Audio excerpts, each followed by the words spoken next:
Alessandra, ele mandou: Doutor, estou com um caso de uma menina que cresceu sem a presença da mãe e, embora ela tenha se adaptado a essa ausência de forma aparentemente tranquila, desenvolveu manifestações psicológicas que surgem uma possível síndrome do abandono.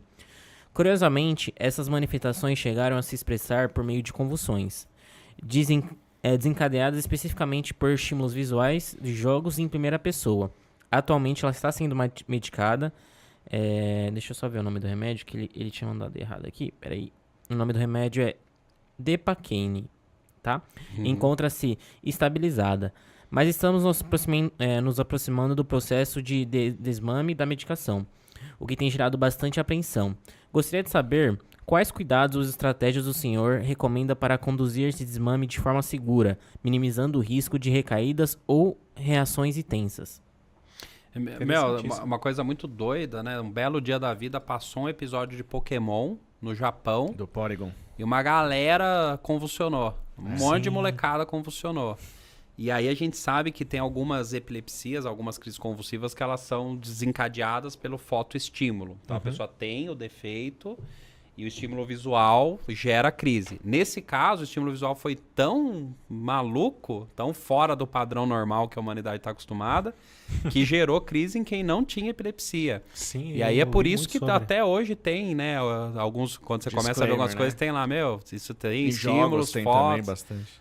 Então, muito doido. Bom, mas enfim, mostrando que assim, existem algumas epilepsias, algumas doenças que geram convulsão, que elas têm, né, o gatilho fotovisual. Então, né, algum estímulo de claridade, cores, né, de padrões visuais gera crise.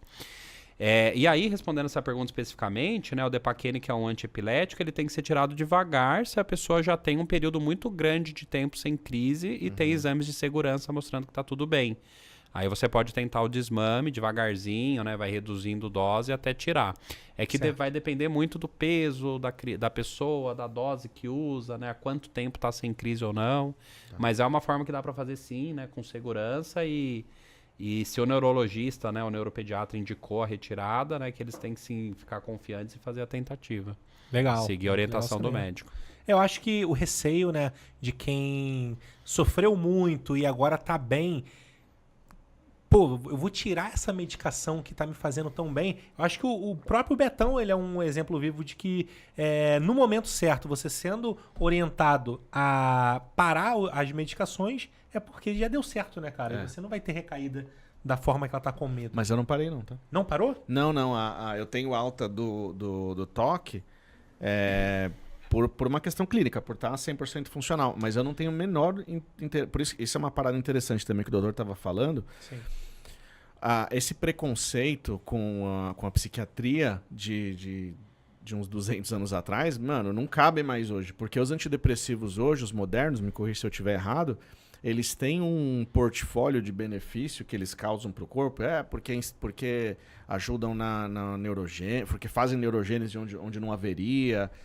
porque, te ajudam no dia a dia, assim, tem uma lista de coisas e pelo que eu tenho presenciado no conteúdo que eu leio, tem muito pouco ou nenhum problema de longo prazo. Parece que é um remédio que, casa bem de você tomar de maneira contínua, né? E no meu caso, não por causa da tontura, por causa da tontura eu já poderia ter parado, com o desmame e tal, mas por causa do toque, eu não tenho interesse em parar porque... Fica bem, né? Porque pra não precisar ficar fazendo muitas coisas auxiliares para lidar com o toque. Aí é o mesmo remédio por coincidência, né? Mas quando é o caso de fazer o desmame, super, como o doutor falou, super bem-vindo. Mas me fala sobre essas tecnologias mais novas de remédios, como o Luvox, que é o que eu tomo, e tantos outros. Os remédios eles mudaram muito ao longo do tempo, né? Então... Antes a gente tinha um arsenal de remédios que davam muito efeitos colaterais, né? Remédios mais antigos, e aí isso dificultava muito a adesão, porque cobertor curto, né? A pessoa melhora uma coisa e ganha um efeito colateral. Total. Com a modernização, né, as moléculas novas, a gente conseguiu minimizar muito a estatística dos efeitos colaterais. Podem acontecer ainda? Podem, qualquer remédio pode. Inclusive, né, cuidado com bula, né, sempre mega alarme. Paracetamol, você cuidado com Lula. Então, sempre converse com o seu médico, né, e não se automedique jamais, só use remédios que o seu médico te indicar, né. Bom, mais a chance de efeito colateral caiu bastante, o que melhora muito a adesão, né, e a possibilidade, muitas vezes, de você usar o remédio por um espaço de tempo maior com segurança. Que é isso que você falou, né? Poxa, o remédio me traz benefícios, não me traz prejuízo, né? Então eu funciono melhor com a medicação. Quer dizer que você ficou dependente do remédio? Não, porque os remédios que criam dependência, né? Não é esses que você está usando, né? são os tarja preta. Mas mostra que seu funcionamento é melhor, né? Mais assertivo com a ajuda da medicação, no seu caso em especial. No tratamento de uma doença psiquiátrica, normalmente os psicotrópicos eles são usados de 1 ano a 1 ano e meio. Se a pessoa está bem, tira o remédio com desmame, né? Com uma forma segura. E assim, né, numa média muito grosseira, vamos pôr que 80% dos cérebros eles reaprenderam com o remédio, reassume o comando e vida que segue. 20% pode ter recaído e vai precisar de um novo tratamento.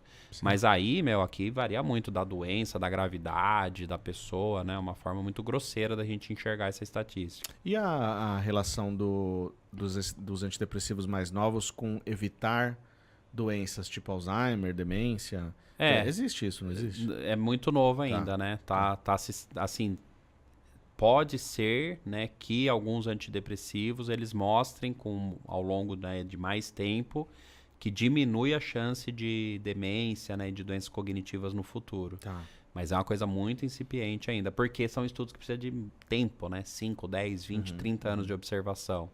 E essas drogas mais novas, elas são 2017, 14, 13, né? Então ainda precisamos de tempo para essa Faz análise. Sentido. Sabe uma coisa bem legal que eu percebi o episódio inteiro com você? Você não generaliza nada. Você faz questão de sempre apontar que alguma condição ou algum tratamento depende muito da pessoa. Sim. E os sintomas. Não tem, porque, de fato, eu acredito que não é 2 mais 2 igual a 4. Tem muita coisa ali que pode influenciar. Eu acho que é bem interessante você sempre verbalizar dessa maneira, porque não é tudo relacionado ao cérebro, não é algo que você pode generalizar de dizer que, se você tomar isso daqui, você vai ficar bom. Se você tomar aquilo ali. Tem casos e casos, vamos dizer assim. Na medicina, nem nunca, nem sempre. A gente fala, né? Então, nem nunca e nem sempre.